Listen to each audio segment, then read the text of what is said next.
Time for a thought experiment. Imagine, if you will, that you're a Jewish man or woman and you live somewhere in around about the 2nd or 3rd century. And you are deeply observant. You are very devout. You love God with all of your heart, with all of your soul, and with all of your strength. And you follow the teachings of Hillel, to love your neighbor as yourself. And the Torah is the perfect, beautiful Word of God. The Torah is the marriage contract. It is the covenant document between you and God. And you don't believe for a second that you're worthy of salvation. The only reason you have it is something called the merit of the Father. Basically, Abraham, Isaac, and Jacob secured the promise for you. And you are always waiting for the Messiah. One day the Messiah will come and give the correct interpretation of the Torah. Because right now, everyone seems to have their own opinion on how to do the commandments. And so you do your best with the understanding that you have. But when the Messiah comes, all things will be made clear. Then some Gentile guy comes to you and tells you he's found the Messiah. You can hardly contain your excitement. And this Gentile guy tells you to forsake the Torah, to give up the commandment. That's all been done away with. The law is useless. That can't be the Messiah. Teaching against the Word of God? Messiah would never. If you saw the thought experiment, I hope you understand what the problem is. You see, the number one reason that most Jews don't believe that Jesus is the Messiah is because his disciples walk around breaking the Torah. The Messiah is a Jewish concept. He's supposed to be the Messiah for the Jewish people. He's supposed to come and correct the teaching. This is just Deuteronomy 13. The Torah actually gives pretty clear instructions on who to identify as a false prophet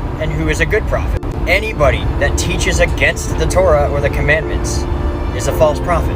Anybody that tells you to abandon any of the commandments is a false teacher. The Torah is the standard. Without it, you have nothing. And the Torah is the test by which you will know whether or not you have the Messiah. If the Messiah were to break one commandment, no matter how small, it would disqualify him from being the Messiah. If the Messiah taught his disciples to break the commandments, no matter how minute, it would disqualify him from being the Messiah. Do you see the problem? Christians today look nothing like Jesus. Most Jews only know Jesus by what they see from his disciples. They're not convinced.